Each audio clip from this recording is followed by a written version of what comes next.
Salut à tous les amis, bienvenue au Billet Auto, j'espère que tout roule pour vous. Aujourd'hui on est dans les environs de Monaco pour essayer la nouvelle Peugeot 508, c'est parti.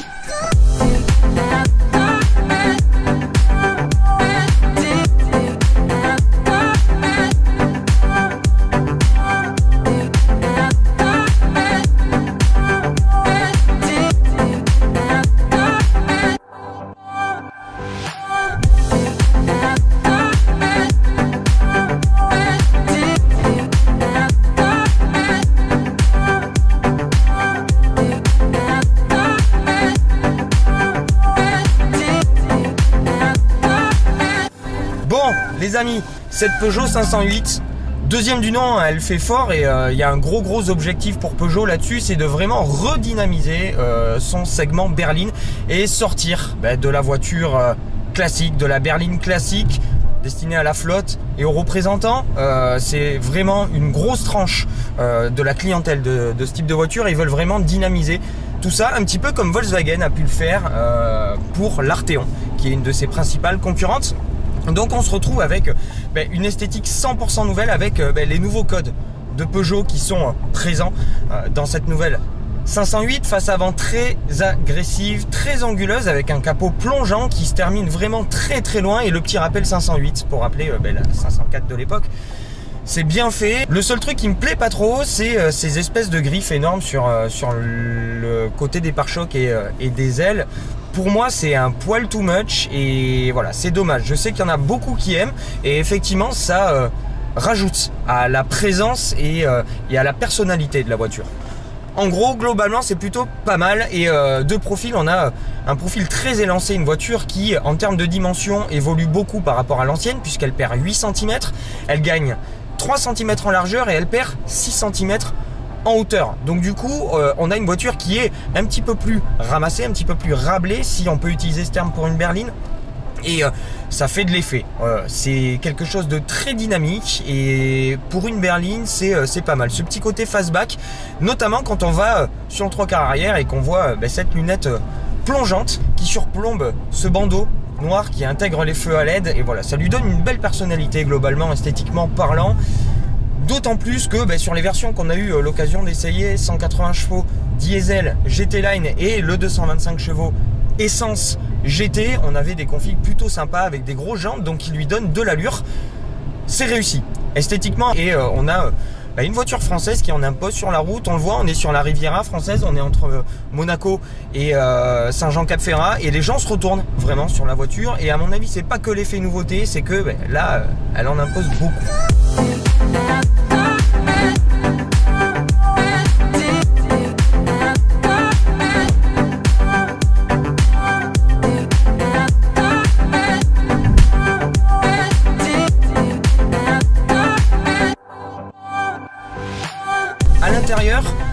L'intérieur, Peugeot a fait énormément d'efforts pour coller un maximum à l'habitacle qu'ils avaient proposé sur le concept car Exalt qui avait préfiguré cette nouvelle 508, et je dois avouer que c'est totalement réussi. Les gars du design chez Peugeot ont super bien bossé. On a une planche de bord très horizontale avec des grosses parties boisées sur notre version, avec du vrai bois, du beau vrai bois, avec des plastiques qui sont malheureusement dans les parties basses un peu cheap, mais plutôt réussi sur la partie haute avec le faux cuir surpiqué sur la planche de bord. Ça donne une qualité perçue assez bonne et en termes de design c'est très beau. On retrouve les touches piano qu'on a pu découvrir sur les 3008 et 5008. On a une belle dalle de 10 pouces et le high cockpit qui est à nouveau présent dans cette 508, et moi c'est toujours pas ça. Je suis vraiment désolé les amis, je sais que beaucoup d'entre vous sont fans de ce high cockpit. Moi j'ai vraiment du mal parce que, et j'ai vraiment essayé, croyez-moi, je me fais de plus en plus au petit volant,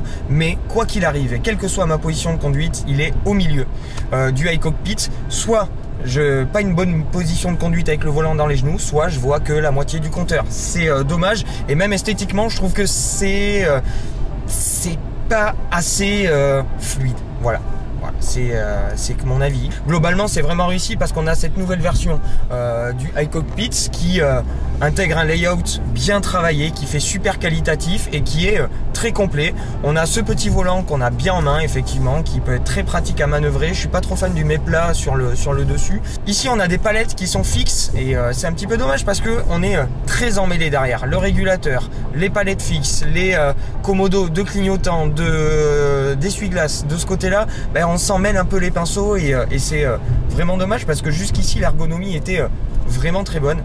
En termes de confort, c'est pour moi quasi carton plein. Les sièges sont extrêmement confortables. On est très bien assis, ils peuvent être massants. Et voilà, en plus d'avoir une belle sellerie, on a des sièges qui sont super confort mais qui manquent un tout petit peu de maintien quand on augmente l'allure. En termes d'équipement, Peugeot met le paquet pour cette nouvelle 508 et vous offre des équipements qui sont un petit peu inédits sur le segment comme la vision nocturne et puis un assistant de maintien de cap qui va être un petit peu ajustable par rapport à où vous voulez rester sur la ligne et dans les faits ça marche assez bien étant donné que la voiture maintient parfaitement son cap et reste entre les lignes sans aller rebondir. Le régulateur adaptatif fait le job une fois qu'on est accoutumé au commodo de régulateur qui est vraiment très compliqué à utiliser et pas très ergonomique. Voilà, la dalle de 10 pouces, elle va renfermer un système multimédia qui est à jour en termes de fonctionnalité. On a le TomTom Trafic, Apple CarPlay, Android Auto, toute la connectivité. Et là, cependant, il manque cruellement de fluidité et de réactivité. Ça reste assez lent et en termes de graphique, pour moi, c'est un peu dommage. La position de conduite, elle, est plutôt bonne. J'aurais préféré me mettre un petit peu plus bas parce qu'on est assez bas dans la voiture. Les vitres sans montant renforcent cette impression de coupé et on aurait voulu se mettre plus bas. N'oublions pas que Peugeot est réputé pour faire de très bons châssis. On a vérifié ça avec la version GT en 225 chevaux essence avec le THP 225 et notre version du moment, le HDI 180 chevaux en version GT Light.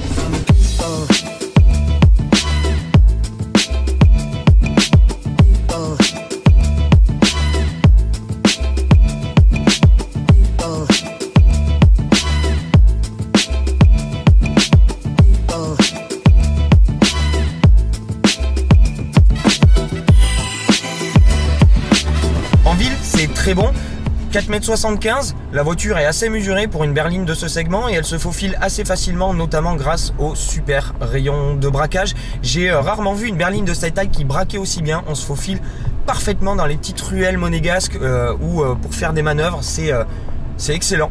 C'est très confortable, on a plusieurs modes de conduite qui sont disponibles sur cette nouvelle 508 et le mode confort peut vous permettre, même si c'est très mou et que ça ressemble à du Citroën sur le mode confort, ça peut vous permettre d'enquiller parfaitement la ville et de pouvoir absorber de manière excellente tous les nids de poules, tous les ralentisseurs, toutes les aspérités qu'on peut rencontrer en ville. Seul bémol pour la circulation en ville, les manœuvres, etc. Pour le quotidien, la caméra de recul, je ne sais pas si c'est inhérent à notre version de pré-série, mais la définition est un petit peu 2002, on va dire. C'est vraiment dommage parce qu'on a une vision de 360 degrés, on a une caméra qui s'adapte, mais la définition est clairement mauvaise et ça, c'est vraiment dommage. Quand on quitte la ville, on se met en mode normal. Et on peut enquiller les grands axes et les nationales sur le mode normal. On retrouve un amortissement Peugeot, c'est-à-dire très légèrement ferme, mais jamais cassant. Ça filtre extrêmement bien, à mon sens, les bruits d'air et les bruits de roulement. Donc vous pouvez faire de longs trajets autoroutiers sans problème. Donc vous pouvez enquiller les kilomètres, quelle que soit votre motorisation. Mais pour les gros rouleurs, je vous conseille vraiment le diesel qui va parfaitement à la voiture parce qu'il est beaucoup plus coupleux, beaucoup plus dynamique et qui lui va mieux globalement. À cette 508, ce HDI 180, je pense que c'est le compromis quasiment parfait pour une berline de cette taille. Une fois que vous sortez des grands axes de l'autoroute et des grandes nationales, vous mettez en mode sport et la direction va s'affermir. La suspension qui est pilotée de nouveau sur cette 508 va s'affermir également et on va se retrouver avec un comportement qui est beaucoup plus incisif et une direction qui va vous remonter un petit peu plus d'informations, même si j'aurais aimé qu'elle en remonte un petit peu plus, mais elle va s'avérer extrêmement précise et elle va très bien servir ce train avant qui est extrêmement bien réglé. C'est précis, c'est affûté, la voiture va où vous voulez et le roulis est présent, mais bien maîtrisé et la voiture se désunit pas. On a une suspension pilotée qui fait bien son job, des essieux multibras à l'arrière qui sont super efficaces. Et en gros, c'est une Peugeot. C'est une Peugeot avec un comportement de Peugeot, c'est-à-dire qu'elle a un châssis qui est rivé au sol et qui offre un très joli compromis entre confort et efficacité. Moi, je suis assez conquis par la tenue de route et la tenue de cap de cette nouvelle 508. Maintenant, j'aurais aimé qu'elle ait des moteurs à la hauteur.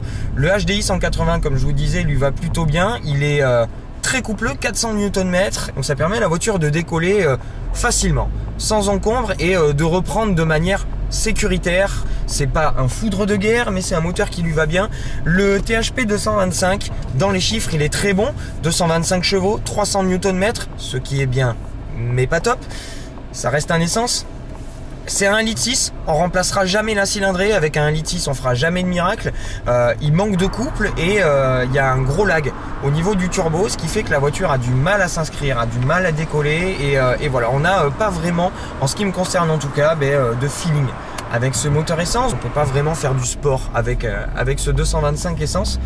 Ce qui est dommage parce qu'on a envie de jouer avec ce châssis et le moteur dans les chiffres est très bon. 0 à 100, 7 secondes 3, c'est totalement crédible. 250 km/h, c'est totalement crédible. Malheureusement, il se passe rien. Dans les chiffres, la voiture accélère très bien, mais il se passe rien. Vous, derrière le volant, vous ne sentez rien. Bon point pour l'essence, lui, il va consommer pas énorme. Vous pouvez, en étant sage, rester aux environs de 8 litres. Comptez à peu près 6 litres, 6 litres 5 pour le diesel. Il lui va bien. Voilà, il est bien assorti à ce package de la nouvelle 508.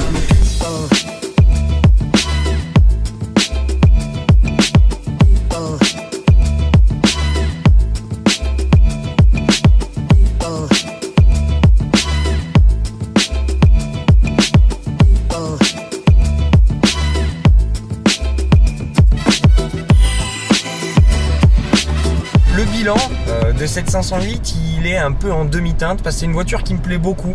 Esthétiquement, je trouve que c'est une belle chose et je trouve que Peugeot a raison de nous proposer ce type de produit-là. On est pile poil en face d'une Passat sur les premiers niveaux de gamme de cette 508 et on va aller chercher l'Arteon sur les niveaux de gamme GT, GT Line. On va chercher la Talisman, évidemment, et puis on va aller chercher le premium allemand en l'objet d'une série 3 ou d'une Audi A4. Aujourd'hui, Peugeot s'est donné les moyens d'aller chercher ces voitures-là. Il manque encore un tout petit peu d'effort en termes d'aboutissement et ce dernier degré de finition qui fait que le package est totalement complet. Mais il y a de très très bonnes idées et clairement c'est une voiture qui est à pas bouder. À l'heure du choix, je vous conseille de l'essayer parce qu'il y a des choses assez surprenantes. On est extrêmement bien à l'intérieur. Le système audio focal fait très bien le job. On a une super sellerie. Les finitions sont globalement satisfaisantes et c'est une très très belle façon de rouler français. Oui monsieur. En tout cas, moi je suis très content que Peugeot ait proposé cette 508. Le concept Exalt m'avait tapé dans l'œil et je trouve qu'il est plutôt bien traduit. Dans la série, c'est cohérent niveau châssis, c'est très cohérent niveau finition, c'est très cohérent niveau équipement. Il y a de belles idées, la réalisation est bien faite, il manque cependant des moteurs et c'est vraiment dommage. Si vous vous attachez pas à un agrément particulier en termes de moteur, allez-y, c'est une super bonne voiture. Comme je vous disais, moi le bilan il est un petit peu en demi-teinte parce que je cherche vraiment de l'agrément moteur, mais en dehors de ça c'est une voiture qui me plaît beaucoup et j'ai pris beaucoup de plaisir à la conduire, quelle que soit la motorisation, diesel 180 ou THP 225 essence.